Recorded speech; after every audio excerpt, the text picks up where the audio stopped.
This is episode 218 of the Focused Mindset Podcast. If you're new to this program, thank you for joining us. And for each and every one of you, before we get started, I want to let you know that there's a 3-day communication challenge that you can find on my website, cherkretz.com right now. There are 500 people plus that have joined me on this journey to really challenge ourselves to be more solution focused in our communication. I'd like you to be one of them if you haven't already. So jump on over, click on the challenge, and we would love to have you. You can also find a link to that challenge in the show notes. Now, the next couple of episodes are unique. I recorded them in Florida because I was invited to be a TEDx coach for a speaker. And I had a moment where I just couldn't wait till I got back home to California to share the lessons I was learning, because I know that when I speak in authenticity, that those are the times when I can share the solution-focused strategies that I'm learning in real time. I know you're going to love these next 2 episodes. So let's get started.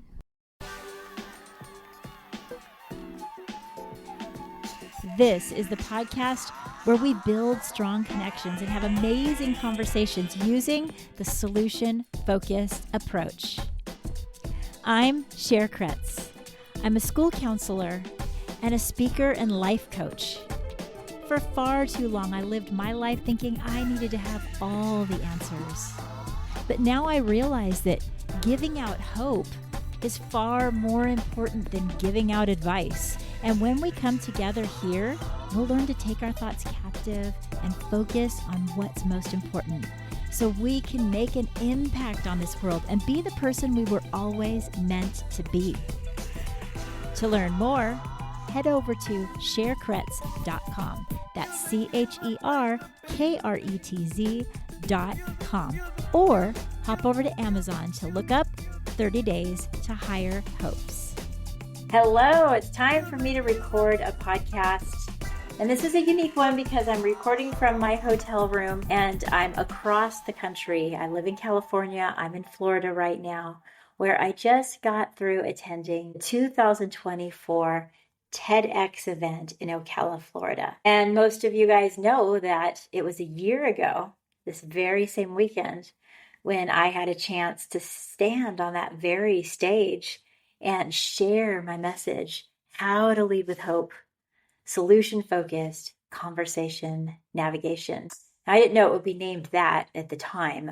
You don't actually think of the title until later.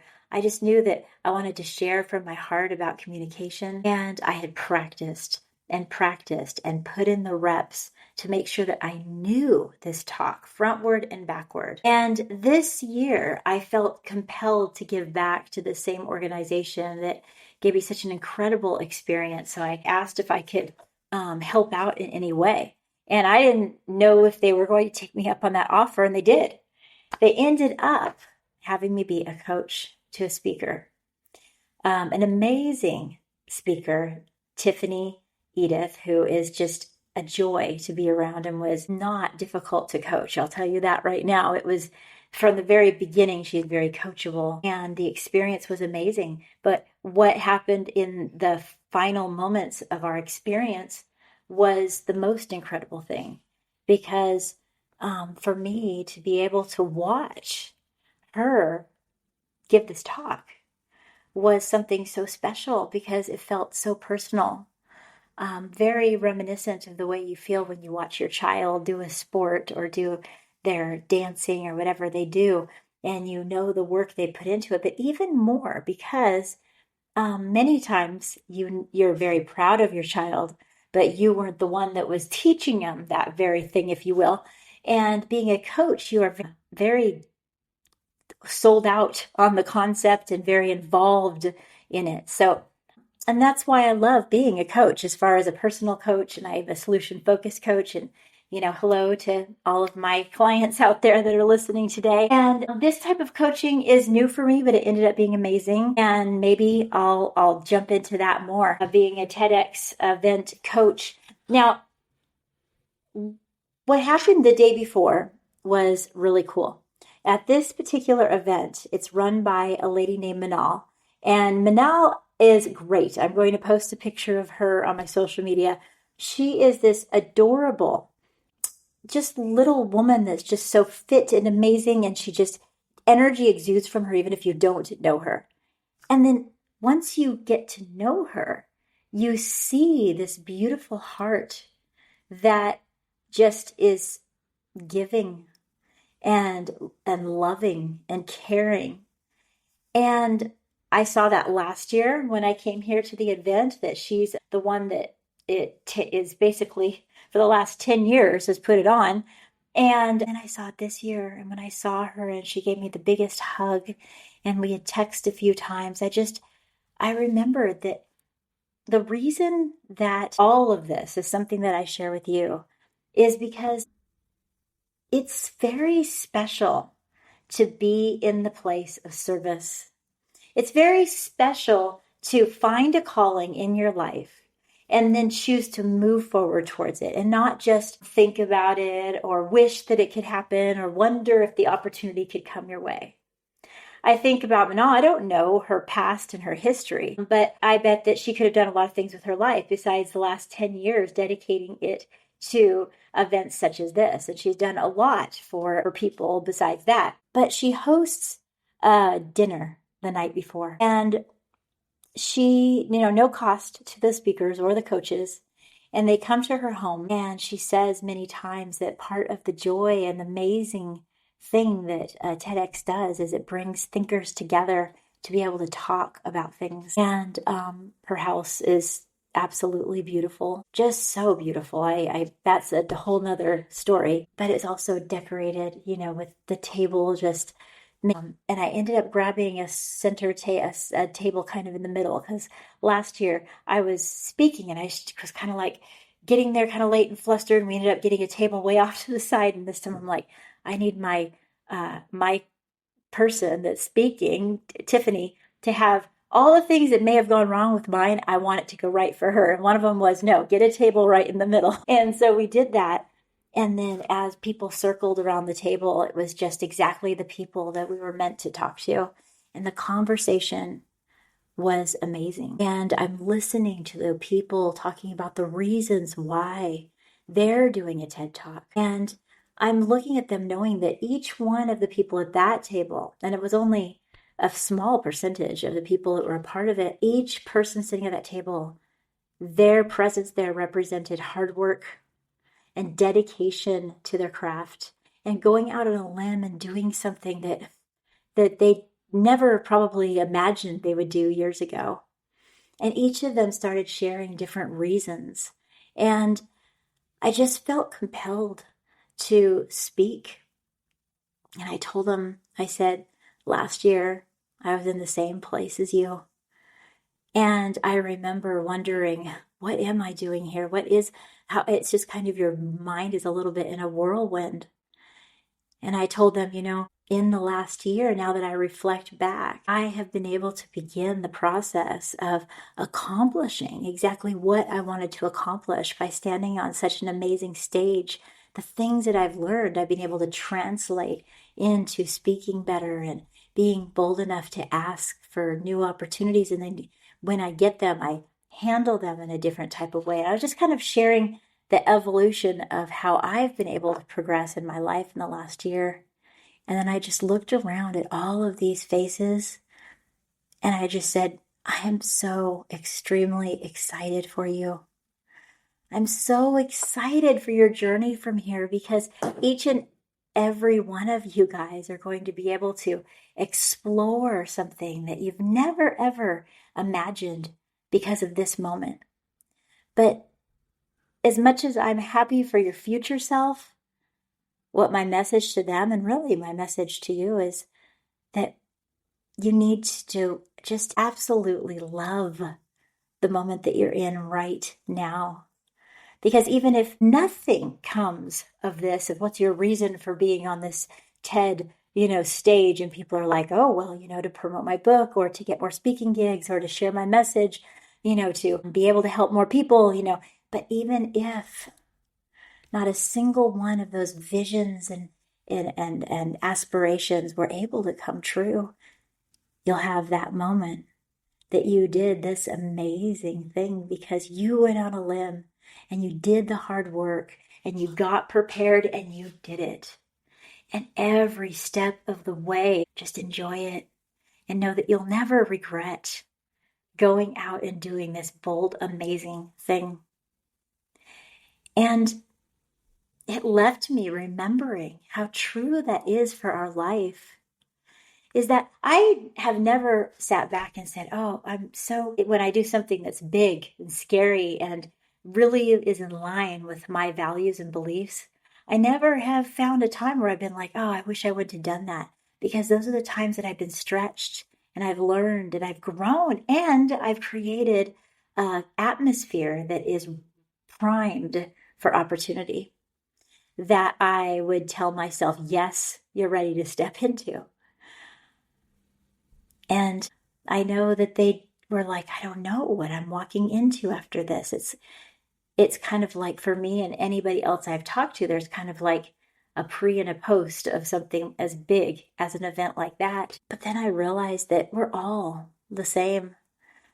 We all need to say that if I'm called to do something, I'm going to step forward towards it.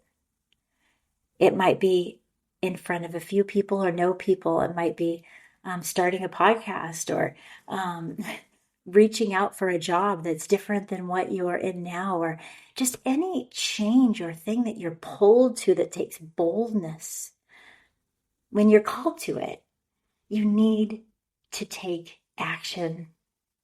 And you need to do the reps. I mean, you can't expect for the wonderful things to happen if you're not willing to put in the work. It takes a lot of work and a lot of practice. And if you keep putting in the reps in your gym, whether it be a physical thing you need to do or whether it be mentally your gym, you need to keep on, keep on. Do you understand? Many of you that are listening right now have no idea what it really takes to prepare a TEDx talk, because people come in and they're like, I have an idea. Well, an idea is not a talk. It's an idea. And developing that into the type of talk that you need to do for TED is, you've heard by the other people that I've interviewed in the past that have been on that stage, it's interesting how much it stretches you. But I use this analogy because I know that when we decide something, we can make an excuse a year later why nothing's happened towards it, even though we made a decision. The decision in and of itself is not going to help you accomplish your goal. A goal in and of itself is nothing more than a goal without action. And I'm inspired by people that were willing to take the action that they needed to take. And when each of those people in the table that I was sitting at said yes to the talk, they may not have known it, but they signed up for a lot of action. It was coaching, it was reps, it was memorizing, it was getting outside your comfort zone, it was research and more research and talking to people. And those steps that had to be outlined was a plan of action. Now, did all of those plans actually lay out perfectly? No. They stood on stage, their talks, each and every one of those people in that table and everyone that did a talk, their talks developed and came out in its own way. And things didn't go right. Now, I don't think a single one of them said every single word that they had planned on saying. But what would have happened without that plan? Things would have been a wreck, right? The plan was so important, and the reps were important, and the action that you're willing to take towards it, even when you don't feel like it, is important. And there is something that you want to accomplish in this next few months. If you're listening to it live, it's going into the holiday season. So who knows? We could just be making sure you get all of the gifts that you need to and figure it all out. But any time in our life, there's something that calls to us and says, you need to get that done. Are you going to do it? Are you going to not only make a goal of it, but take action towards it? And then when the opportunity arises, are you going to put in the work and put in the reps to make it happen in the way that you want it to, that you're as prepared as you can be? I mean, one thing that preparation does is it helps with nerves. but it also helps us be able to be our best in that moment. It's kind of like being a parent, right? Because, well, it's let's be honest, when we become a parent, we don't actually usually make a plan. Our plan is, let's have a kid. But if you think about different times, if you're a parent in your parenting journey, the times when you planned something out, even if the plan did not work out exactly as planned, those situations are usually able to be smoother and everything is able to just like happen. It might be a windy road, but it all comes to a point where it's done and complete and it happened. And then it's a moment that you always remember, as opposed to when everything falls apart in a family and all these things are happening and we did not plan for it at all. At the end of that day, we're just like, I want to forget this even happened, right? Let's just go to bed. So it made me think that even in our parenting journey, it is so important that we go out on a limb and do the hard thing of planning to be the best person that we can be, so we can be that person for our child, no matter how it's received, no matter what happens. Man, I have to do that in my job. I see teachers all the time making all the different plans. And then I see a teacher next door who just runs in and goes on adrenaline. And the one that was planning is usually more calm at the end of the day than the one that just came in and said, that's it. I don't have time for that planning. I'm just going to run on adrenaline. So I was proud of those people sitting around the table. And I wanted to take this reflection podcast, not only to talk about the fact that, yeah, I went back there. It was great to share that with you all, the people that listen to my particular journey, but then to also include the fact that whatever it is that you want to accomplish, whatever that thing that's pulling you towards doing it, yes, set a goal for doing it, but it's not going to mean anything unless you take action and unless you make the bold choices that it's going to take to make that thing a reality. And then I want to hear about it, because that fires me up to watch people that have put that much work into something and then accomplish things that are amazing. Ooh, I get to head home tonight, and I was actually tomorrow morning, and tonight I talked to my daughter, and she went to her first team bonding thing for her volleyball and met all of her new teammates, and she got a big book to study for the setter of all of the different plays she needs to memorize, and she's going to be on her journey, right? Her journey of putting in the reps. They even gave her a weighted ball to practice with. And it's our life. Our life is a circular motion of continuously learning and growing, if we choose for it to be. And if we sit stagnant too long, everything within us feels off. So move forward towards your goal today. Take some action steps. And I am excited about our future in this podcast, because I met some people that are amazing to be on this podcast, some guests that are going to blow you away. You'll want to save the podcast and listen to them again and look them up on their media. We're going to talk about things like goal setting, and like we just talked about, and hospitality, and the ability to be able to break free from fear, and how to share your full creativity. And we're going to talk about labels and how to not label people. Oh, there's going to be some good ones coming up, people. And there's just so much that I want to share that I know over time we'll get there. So thank you for being a podcast listener. Thank you for being a part of the Focused Mindset. Thank you so much for joining me. But wait, before you go, don't forget to check the show notes. That's where you'll find all the places you can follow me on social media, and just, it's the way we keep in touch. And I have a newsletter called Hope Notes. And if you hop on chercretz.com, you'll see in the menu bar, basically, it'll tell you how to get in that. And I'm going to have some really great little tidbits that I want to share. Whenever it comes up, that's where that happens. And honestly, the people that get my Hope Notes also get coupons and different stuff for my products as they come up. So I'd love to have you there, especially if you're thriving to be more solution focused in your life. And if you're interested in joining a challenge that's going to help you with your communication join the free 3-day conversation challenge. It's free right now. I don't know how long I'm going to keep it that way, but I want to see you there. So it's time for us to get going. Until next time, live solution focused.